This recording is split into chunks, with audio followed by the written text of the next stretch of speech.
ఈరోజు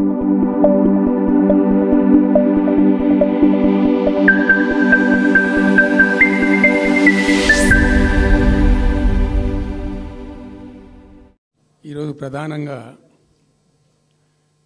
పార్టీ రాష్ట్ర కార్యవర్గం, TRS LP, TRS parliamentary party,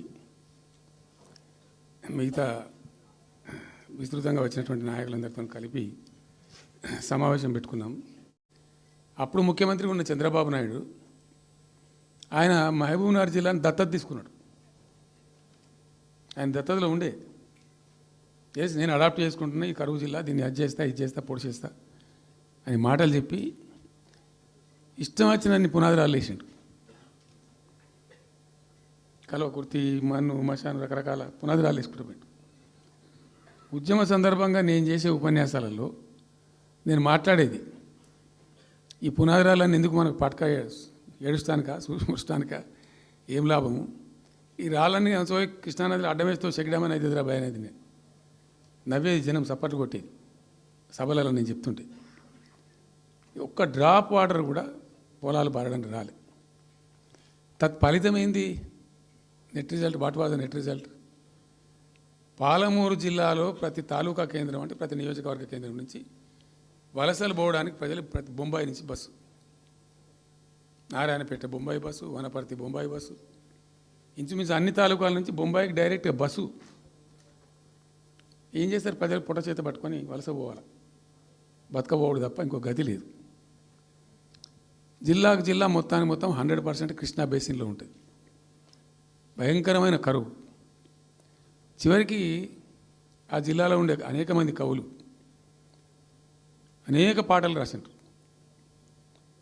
ఆ గోరెటి వెంకన్న గారు అయితే పల్లె పల్లెలో పల్లెర్లు మొలిసే పాలమూరులోన అని చెప్పి పాట రాసి పాడిండు. ఆ పాట బాగా పాపులర్ సాంగ్ కూడా, తెలంగాణ ఉద్యమం పొడుగుతో కూడా భయంకరంగా మోగినటువంటి సాంగ్. అప్పుడు చంద్రబాబు నాయుడు గారి స్లోగన్ సమైక్య రాష్ట్రంలోనే సమగ్ర అభివృద్ధి. నేను ప్రథమ మహాసభకు పాలమూరు జిల్లాకు పోయినా, మహబూబ్నగర్ టౌన్లో పెట్టాం. పెద్ద భారీ మీటింగ్ జరిగింది. దాదాపు 70,000 మంది వచ్చిండ్రు. ఆ మీటింగ్లో నాకు బాగా కోపం వచ్చి, ఏమయ్యా చంద్రబాబు నాయుడు, అప్పటికి ఏంటంటే కర్ణాటకకి కొంత ముంపు ప్రాంతం ఏమిటి, దూరాల ప్రాజెక్టులో ఏంటంటే కొద్ది ముంపు ప్రాంతం కర్ణాటక రాష్ట్రంలో ఉంటుంది. ఒక 13 కోట్ల రూపాయల వరకు కాంపెన్సేషన్ కట్టాల్సి ఉండే. కట్టడు, ₹1 కట్టడు. ఏమయ్యా చంద్రబాబు నాయుడు గారు, నువ్వు దత్తత తీసుకున్నావు, కథ తీసుకున్నావు, డైలాగులు చెప్తున్నావు, ఇక్కడ చచ్చిపోతాను జనము, బొంబాయికి వలసలు పోతుండ్రు. ఇటువంటి పరిస్థితులలో కూడా కర్ణాటకకు డబ్బులు కట్టడానికి డబ్బులు లేవా? ఇదేనా సమైక్య రాష్ట్రంలో సమగ్ర అభివృద్ధి అంటే? పట్టిగా బ్యారేజ్ ఆ గోడలక కట్టిన విడిచిపెట్టేది చూసి తమాషా పడన్నా అని చాలా తీవ్రమైన విమర్శలు చేశాను. మోకాళ్ళ మీద పరిగెత్తి కట్టిండి చంద్రబాబు నాయుడు. అప్పుడు ఆ కర్ణాటక చెల్లించాల్సిన కంపెన్సేషన్ ఏదైతుందో మోకాళ్ళ మీద ఉరికి నా దాడి తట్టుకోలేక కంటిన్యూగా పెట్టినాం. దాని తర్వాత చంద్రబాబు నాయుడు పార్టీకి సంబంధించిన ఎమ్మెల్యేనే ఆర్డీఎస్ దగ్గర బాంబులు పెట్టి పేల్చేయడం, అది మీ అందరికీ కూడా తెలుసు. బాంబులు పెట్టి పేల్చడం 2 సార్లు 3 సార్లు పేల్చారు. నేను ఫస్ట్ ఉద్యమంలో, తెలంగాణ ఉద్యమం స్టార్ట్ అయిన తర్వాత నేను ఎంచుకున్న ఎజెండా, నా ఎజెండాలో మొదటి పాదయాత్ర నేను చేసినటువంటిది జోగులాంబ టు గద్వాల పాదయాత్ర చేసిన. ఈ అన్యాయం సంగతి ఏంది అని దాన్ని ప్రజలలో ఎండగట్టాలని చెప్పి, గవర్నమెంట్ కూడా ఒత్తిడి తేవాలని చెప్పి, ఎందుకు తెలంగాణ ఉద్యమం చేస్తున్నామని లోకానికి తెలియాలని చెప్పి నేను జోగులాంబ టు గద్వాల పాదయాత్ర చేసిన. దాన్ని మొత్తం అసలు కంప్లీట్ 80,000 ఎకరాలకు బారాల్సినటువంటి ఆ ఆర్డీఎస్ కెనాలు 15,000 ఎకరాలు, 10,000 ఎకరాలు, 20,000 ఎకరాలకు వచ్చింది, తగ్గిపోయింది. అడిగే నాతుడు లేడు. నేను అంతకు ముందే, పాదయాత్ర కన్నా ముందే స్వయంగా మేమందరం జిల్లా మహబూబ్నగర్ జిల్లా నాయకులు నేను కలిసి, ఆర్డీఎస్ హెడ్ వర్క్స్ ఎక్కడ ఉంటాయంటే కర్ణాటకలో ఉంటాయి, రాయచూరు దగ్గర. అక్కడ దాకా పోయి మొత్తం ఆశాంతం ఆ కాలువ పొడవుతో తిరిగి అర్థం చేసుకొని ఆ తర్వాతనే నేను గద్వాల టు మన ఆలంపూర్ టు గద్వాల పాదయాత్ర పెట్టాం. తిరిగి దాన్ని ఎక్స్పోజ్ చేసినాం. అప్పుడు అక్కడ గొడవ చేస్తే మళ్ళీ అప్పుడు జూరాల లింక్ కెనాల్ని మొదలుపెట్టింది చంద్రబాబు నాయుడు. జూరాల టు ఆర్డీఎస్కు లింక్ కెనాల్ అని మళ్ళీ డ్రామా కట్టి అంటే ప్రతిసారి ఏమార్చడము తెలంగాణ ప్రజలను ఒక రకమైన దగా చేయటం తప్ప రాలే, ఒక డ్రాప్ వాటర్ రాలే, ఎప్పుడు రాలే. సహజం, రాజకీయాల్లో గెలుపులు ఉంటాయి, ఓటములు ఉంటాయి, ప్రభుత్వాల మార్పిళ్ళు ఉంటాయి, జరుగుతాయి. కానీ ఎంత తెలుగు తక్కువ దద్దమ్మ ప్రభుత్వం వచ్చినా, నెక్స్ట్ సక్సెసివ్ గవర్నమెంట్ ఎవరు వచ్చినా రాష్ట్ర ప్రయోజనం కదా ఒక ప్రాజెక్ట్ అంటే. ప్రజలకు నీళ్ళు వచ్చేది కదా, ప్రజలు బ్రతికేది కదా, దాన్ని కొనసాగిస్తారు. ఇప్పుడు ఒక్క తట్టెడు మట్టి కూడా తీయలేదండి. మా గవర్నమెంట్ పోయిన తర్వాత పాలమూరు ఎత్తిపోతల పథకంలో ఒక తట్టెడు మట్టి కనీసం నేను తీయలే. మరి దాన్ని ఎందుకు అబాండన్ చేసినరో, దాని వెనక ఏం ఉద్దేశం ఉందో, ఇంత నిష్క్రియాపరత్వం ఏంది, ఇంత దారుణమైంది. 2 నెట్ సంవత్సరాలు గడిచిపోయినాయి. ఇప్పుడు మేము గమనిస్తున్నాం. మధ్యలో ఏమైంది, కేంద్ర ప్రభుత్వంతో తమాషా. బీజేపీ మొదటి నుంచి మాకు తెలంగాణకు శని అయింది. అది కేంద్ర ప్రభుత్వం ప్రతిదాన్ని వ్యతిరేకించడమే. ప్రతిదాన్ని చంద్రబాబు ఎన్డీఏలో చేరడం, ఆయన మాటలు పట్టుకొని వ్యతిరేకించడం, అడ్డంగా ఇష్టం వచ్చిన పద్ధతిలో. మేము బాగా కొట్టాను. మేము ఉన్న రోజులు అనేకమైనటువంటి పోరాటాలు చేసి దాన్ని ఎప్పటికప్పుడు సాధించుకున్నాం. అనుమతులు కానీ ఇంకోటి కానీ మొత్తం 9-10 అవసరం పడతాయి. అందులో 6 అనుమతులు ఆల్రెడీ వచ్చేసినాయి. మెయిన్ ఎన్విరాన్మెంట్ అసెస్మెంట్ కమిటీది అదే మెయిన్ అసలు ప్రాజెక్టుకు లైఫ్ లైన్. దాని మొత్తం అనుమతులు వచ్చేసినాయి. దాని తర్వాత మిగిలిన అనుమతులన్నీ లాంఛనమే, ఇక ఇచ్చేయాల్సిందే. అది ఇచ్చిందంటే అటువంటి అతి ముఖ్యమైనటువంటి అనుమతి కూడా తెచ్చినాం. అన్నీ వచ్చిన తర్వాత కేంద్ర ప్రభుత్వం మన చంద్రబాబు నాయుడు ఎంపీలు అవసరం ఉంది కదా అక్కడ వాళ్ళకు. ఇప్పుడు ఇద్దరు ఎంపీలు అవసరం కదా, నితీష్ కుమార్, చంద్రబాబు నాయుడు. దానికోసం బీజేపీ ఎంతకైనా దిగజారుతుంది. ఆడ ప్రభుత్వం నిలబెట్టుకోవాలి కాబట్టి ఎంతకైనా దిగజారి ఆయన మాట పట్టుకొని డిపిఆర్ను వాపసు పంపించారండి. మేము ఉన్న రోజులు రాలే డిపిఆర్ వాపసు. అనుమతులు తెచ్చిన ఉంటాం మేము. ఇంకా డిపిఆర్ వాపసు వస్తే భూమి ఆకాశం ఒకటి చేయాలా రాష్ట్ర ప్రభుత్వం. ఎంత లొల్లి చేయాలా, ఎంత హడావుడి చేయాలా. ఆల్ పార్టీ డెలిగేషన్ తీసుకుపోవాలి. అవసరం వస్తే మేము వడ్లు కొనకపోతే పోయి ఢిల్లీలో ధర్నా చేసినామండి. మేము అప్పుడు మా గవర్నమెంట్ ఉన్నప్పుడు రైతులు పండించిన పంట కొనకపోతే యావత్తు ఎమ్మెల్యేలము, క్యాబినెట్ అందరం పోయి ఢిల్లీలో ధర్నా చేసి కేంద్ర ప్రభుత్వం మెడలు వంచినాం. మేము 80 లక్షల టన్నులు మనకి తీసుకుంటామనేటువంటి ఒప్పందం మీద సంతకం చేయించుకొని వచ్చినాం. వడ్లు కొనిపించినాం ఎఫ్సిఐతోని. మామూలు వడ్లు కొనకపోతేనే మేము అంతా అడావుడి చేసిపోయినాము. కానీ ఒక ఇంత పెద్ద ప్రధానమైన 3 జిల్లాలకు సంబంధించిన ప్రాజెక్టు డిపిఆర్ వాపసు పంపిస్తే వీళ్ళు కుయ్యలేదు, కుట్టుకోలేదు, వాళ్ళకి చెప్పని కూడా చెప్పలేదు. తెలియదు ఎవరికి బయట. జస్ట్ దేవర్ ఇంకా బాధాకరమైన అంశం ఏంటంటే, ఇది రాష్ట్ర ప్రభుత్వమా? అసలు ప్రభుత్వం ఉందా? నిద్రపోతున్నారా? ఇంతసేపు రియల్ ఎస్టేట్ దందా తప్ప ఇంకోటి లేదా? ఇల్టు భూములు ఎట్లా అమ్ముదాం, పల్టు భూములు ఎట్లా అమ్ముదాం, ఆ భూములు ఎట్లా దెబ్బ పెడదాం, ఇంత కమిషన్ కొడదాం, ఇది తప్ప రాష్ట్ర ప్రయోజనాలు, నీళ్లు, రైతులు, మనుషులు లేరా? ప్రాజెక్టులు ఎందుకు 2 నెలల నుంచి ₹1 పెట్టలే? తప్పని పరిస్థితి. నేను బయలుదేరినప్పుడు తప్పదు. అటు కేంద్రాన్ని ఎక్స్పోజ్ చేస్తాం, ఇటు రాష్ట్రాన్ని ఎండగడతాం ప్రజల మధ్యలో. ఖచ్చితంగా ఇలా మొత్తం విస్తారంగా మాట్లాడినాం, చర్చించినాం. చాలా పెద్ద ప్రజా ఉద్యమానికి శ్రీకారం చుడతాం.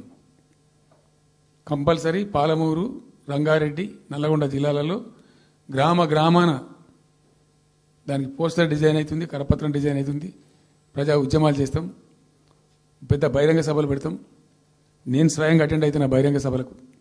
ప్రజాక్షేత్రంలో ఈ ప్రభుత్వం యొక్క నిష్క్రియాపరత్వాన్ని ఎండగడతాం. ఇప్పుడు వాయిస్ మేము అదోటి ఇదోటి అడ్డం పొడుగు మాట్లాడి, కిరికిరి మాటలు మాట్లాడి, ఈ కారు కూతలు కూసి ఏదో చేస్తామనుకుంటే నడవదిగా. ఈ ఏళ్ళ దాకా వేరే కథ, రేపటి నుంచి వేరే తోలు తీస్తాం ఎక్కడికక్కడ. ప్రజలు ఖచ్చితంగా ఎక్కడికక్కడ నిలబెట్టే ప్రయత్నం చేస్తాం. అడుగున చెక్ చేస్తాం, ప్రతి విషయంలో చెక్ చేస్తాం. Sufficient time we have given. మేము తొందరపడి మేము ఎందుకు కన్నెర్రయ్యి మా ప్రభుత్వం పోయింది వీళ్ళు వచ్చింది అనేటువంటి ఒక పిచ్చి అయ్యి అట్లా మేము చేయలే. అటువంటి వాడికి పోలే. ఇష్యూల మీద పోరాడుతున్నాం, ఒకే ఫీజు ఎంబర్స్ మీద పోరాడుతున్నాం, ఇంకోటి పోరాడుతున్నాం, రకరకాల భూదందాల మీద, దోపిడీ మీద, లగచర్ల మీద, గిగచర్ల మీద పోరాడుతున్నాం, పార్టీ కొట్లాడుతున్నది, తప్పదు కాబట్టి కొట్లాడుతాం. ఇప్పుడు మొత్తం మొదటికే ముప్పు వచ్చే పరిస్థితి ఉంది. చెప్తా, బీజేపీ కథ కూడా చెప్తా, ఎందుకు చెప్పా, డెఫినెట్గా చెప్తాం. అరే నువ్వు మా ఇంట్లోకి వచ్చి మాకు దోసుకపోతా అని ఊరుకుంటామే, నాకు అర్థం ఎవరైతుంది, ఏమైనా ఉండొచ్చు కాక ఏమైనా ఉండకపోవచ్చు కాక, నీ జేబు చేయబెట్టి పైసలు కూర్చుకుంటా అంటే ఊరుకుంటామా? సాధారణ కాడికైతే కొట్లాడతాం కదా. రెండవది, ఈ ప్రభుత్వం కూడా సర్వభ్రష్ట ప్రభుత్వం, సర్వంలో భ్రష్టమైంది. అలా రైతులు రోజుల తరబడి గంటల తరబడి చెప్పులు పెట్టి, బీఆర్ఎస్ లేకముందు చెప్పుల లైన్లు ఉండే, బీఆర్ఎస్ ఉన్న రోజులు చెప్పుల లైన్లు మాయమైనవి. మళ్ళీ ఇప్పుడు కాంగ్రెస్ రాగానే మళ్ళీ ఇప్పుడు చెప్పుల లైన్లు స్టార్ట్ అయిపోయినాయి వరుస పెట్టి. మళ్ళీ ఇప్పుడు ఏందో యాపో బోపో తెచ్చిండ్రు, అది ఒత్తితే నడచలేదు, పిక్తలేదు. అది ఏ ఎరువు బస్తాకు యాప్ ఎందుకైనా నాకు అర్థం కాదు.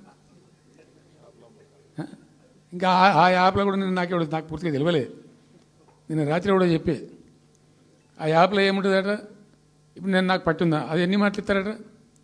సపోజ్ నాకు 3 ఎకరాలు ఉంది, 3 ఎకరాలు ఉంటే ఎకరానికి 2 బస్తాలు చొప్పున 3 సార్లు ఇస్తారట. అది అంటే 3 సార్లు పోవాలి. ఇక యాడికి పోవానో నాకే తెలియదు. మొట్టమొదటి యాపే దొరకదు కాలబెట్టి. అది ఏదైనా చదువుకుని పోరాని పెట్టుకొని విని పట్టుకొని తిప్పలు పడదామంటే కూడా ఆ యాప్ ఒత్తితే ఏం కనబడుతుందట, యాప్ ఒత్తితే ఏం కనబడుతుందట, ఏ గోదాంలో ఎరువులు అని చెప్తారట. అంటే ఇలా గజ్వేల్లో చెప్తారు, రేపు సిద్దిపేటలో చెప్తారు, ఎల్లుండి సిరిసిల్లలో చెప్తారు. ఏ గోదాం పోవాలి, ఎటు పోవాలి, ఇంతకన్నా జోక్ ఉంటుందా? రైతులకు మండల కేంద్రంలో ఎరువుల దుకాణం ఉంటుంది, తప్పితే వాళ్ళ తాలూకా కేంద్రంలో ఉంటుంది ఎక్కువ. అలా సాగుకారు ఉంటాడు, ఇచ్చేటోడు ఉంటాడు, అప్పిచ్చేటోడు ఉంటాడు.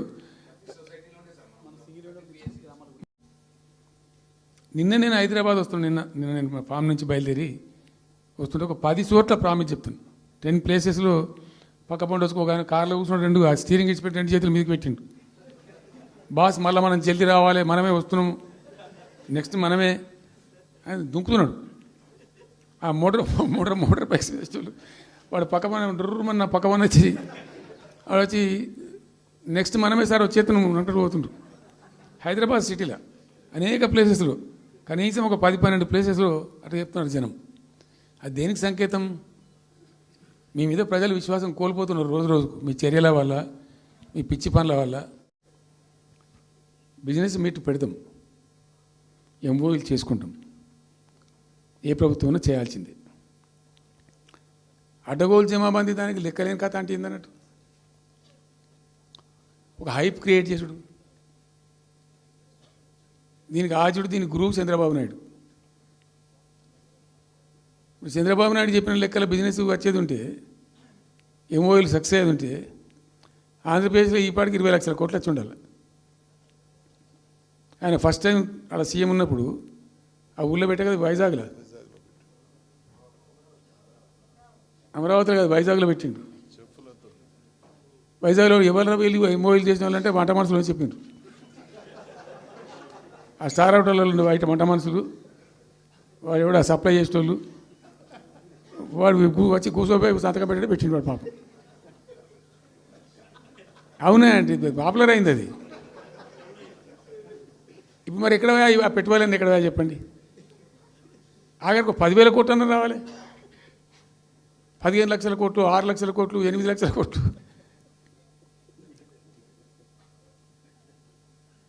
అయితే అప్పుడు తమాషా జరిగింది. ఈ భోపాల్ ఏం జరుగుతుంది రాష్ట్రంలో? ఫ్యూచర్ సిటీ, తొక్క సిటీ, ఎవరికి కావాలి నీ ఫ్యూచర్ సిటీ? నాకు అర్థం కాదు. నువ్వు పెంచినావు హైదరాబాద్ను, ఎవరు చేసిన హైదరాబాద్ సిటీ? ఇంత వైబ్రాంట్ సిటీ ఎక్కడికి వెళ్ళొచ్చింది? ఓ 400 సంవత్సరాల చరిత్రతోని దీనికంతా ఒకటి బోధి జరిగి ఆటోమేటిక్గా పెద్ద సిటీ అయింది. అట్లా అన్నీ కావు, అందరికి కావు. ఇక నన్ను ఇచ్చడానికైతే వాళ్ళ నోరు మొక్కాలిగా. ఎప్పుడో సందర్భంలో కోపం వచ్చి ఒకటి తిట్టినామంటే ఒక మనిషిని మాట వేరు. పొద్దా కాదే కదా, నా కేసీఆర్ చచ్చిపోవాలి మాట్లాడినప్పుడల్లా ఎక్కడైనా మాట్లాడు, ఏ సందర్భంలో మాట, నువ్వు కాలేజీలో మాట్లాడు, లేకపోతే ఇంకో కాడ మాట్లాడు, స్కూల్ పిల్లల కాడ మాట్లాడు. గింత గింత అక్కసు ఉంటుంది మనుషులకు. అది కరెక్ట్ అవుతుందా? సో ఇష్టం వచ్చిన పద్ధతులు, మాటలు, ఇష్టం వచ్చిన దుర్మార్గ ప్రచారాలు, అన్ని పచ్చి అబద్ధాలు నోరు తెరిస్తే. రియాలిటీ వేరుంది, జరుగుతున్నది వేరున్నది. అన్ని రికార్డ్ అవుతున్నాయి, ప్రజలలో అన్ని గమనిస్తున్నారు.